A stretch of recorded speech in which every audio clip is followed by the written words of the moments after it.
সালামু আলাইকুম। আমি ডাক্তার মোহাম্মদ আলমগীর রেজা। আমি একজন চর্ম ও জনরোগ বিশেষজ্ঞ।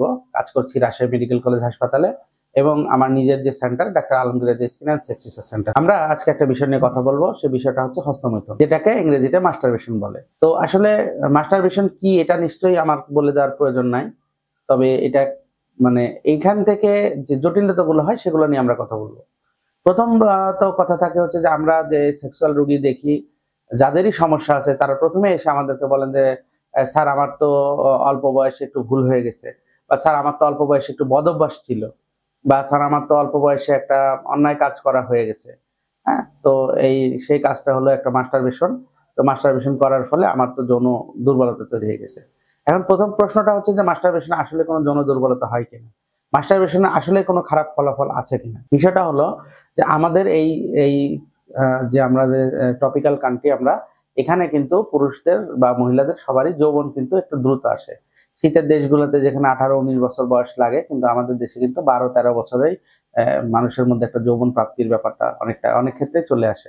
যার ফলে কি হয় যে একটা মানুষ যখন যৌবন প্রাপ্ত হয় তখন কিন্তু তার শারীরিক সম্পর্ক করার একটা প্রয়োজনীয়তা দেখা দেয়, কিন্তু যেহেতু সে করতে পারছে না, তখন তার উত্তেজনা নিরসনের একটা পথ হচ্ছে হস্তমৈথুন। তো সেখান থেকে সমস্যাটা তৈরি হয় কিভাবে, সেখান থেকে হস্তমৈথুন নিয়ে আসলে কিছু ডিবেট আছে। বেশিরভাগ ক্ষেত্রে বলা আছে না, এটার কোনো অপকারিতা নাই। কেউ কেউ মানে কোনো কোনো বইয়ে বলা আছে বা কোনো কোনো ইয়েতে বলা আছে যে না, এটা বরং উপকারী। আবার অনেক অনেক ক্ষেত্রে আছে যে মানে শুনলে আশ্চর্য হবেন আপনারা যে আহ, অনেকে যাদের দ্রুত বীর্যপাত হয়ে যায়, তাদের ক্ষেত্রে অনেককে পরামর্শ দেওয়া হয় যে তার শারীরিক সম্পর্কের আগে সে যদি একবার হস্তমৈথুন করে বীর্যপাত করে ফেলে, সেক্ষেত্রে কিন্তু তার এই দ্রুত বীর্যপাতটা ঠেকানো মানে অনেক যায় আর কি।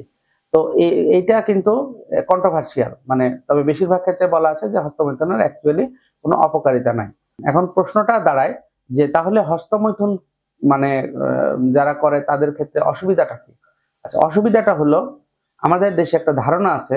এই ধারণাটা হলো যে হস্তমৈথুন করলে যে বীর্য বের হয়, এটাকে মানুষ ক্যালসিয়াম মনে করে। হ্যাঁ, একটা শরীরে একটি অত্যন্ত প্রয়োজনীয় উপাদান মনে করে, এবং এই উপাদানটা তো তারা হচ্ছে যে মনে করে যে শরীর থেকে যেহেতু একটা প্রয়োজনীয় উপাদান বের হয়ে যাচ্ছে, সেহেতু আমার শরীর দুর্বল হয়ে যাচ্ছে। এটা আসলে তার মানসিক দুর্বলতা। এবং হস্তমৈথুন করলে কিন্তু সে মানসিকভাবে কিছুটা থাকে। তার কারণ হলো যে তার মধ্যে একটা পাপবোধ তৈরি হয়। এই পাপবোধের কারণে সে একটু ডিপ্রেস হয়ে যায়, তার মধ্যে একটু অ্যাংজাইটি তৈরি হয়। এখন এই যে অ্যাংজাইটিটা, এটাই তার মূল সমস্যাগুলো তৈরি করে। তখন তার ক্ষুধামন্দ দেখা যায়, তার বুক ধড়ফড় করে, তার শরীর মানে কাজে কর্মের জন্য উৎসাহ পায় না।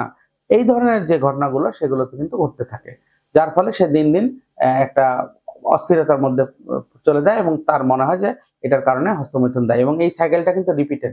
তার মানে হচ্ছে যারা হস্তমৈথুন করে তারা হয়তো একটি উত্তেজক ভিডিও বা উত্তেজক বই এগুলো দেখার পরে তারা হস্তমৈথুন করে এবং একটা পাপবোধের মধ্যে নিমজ্জিত হয়, এবং তারা মনে করে যে আমি এই কাজটা আর করব না, এর পরবর্তীতে আবার করে।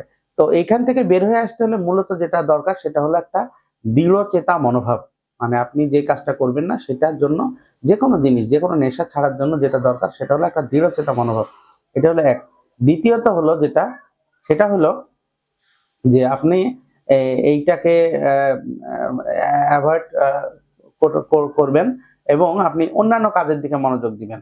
অর্থাৎ আপনার নিজস্ব যে কাজ, আপনার ক্যারিয়ার, আপনার পেশা, সেগুলোর দিকে মনোযোগ দিবেন। একা একা একটি বদ্ধ ঘরে বা মানে একটি গোপন জায়গায় যত কম সময় থাকবেন, ততই আপনার জন্য মঙ্গল। হ্যাঁ, তো আর হচ্ছে যে এই যে যে ধরনের ভিডিও বা পর্নোগ্রাফি বা এই জিনিসগুলো থেকে যত দূরে থাকবেন, উত্তেজক কথাবার্তা থেকে যত দূরে থাকবেন। তো এগুলো করলে আপনি আস্তে আস্তে আপনার নিজেকে যে কন্ট্রোল করতে পারবেন, সেভাবে কিন্তু আপনি হস্তমৈথুন থেকে দূরে থাকতে পারবেন। তো যদি আপনার হস্তমৈথুন জনিত কোনো সমস্যার কারণে আপনাদের কোনো সমস্যা হয়, আপনারা আমাদের সেন্টারে আসতে পারেন। আমরা এই বিষয়ে আপনাদেরকে সঠিক কাউন্সিলিং দিব বলে বিশ্বাস রাখি। তো ধন্যবাদ সবাইকে। আসসালামু আলাইকুম।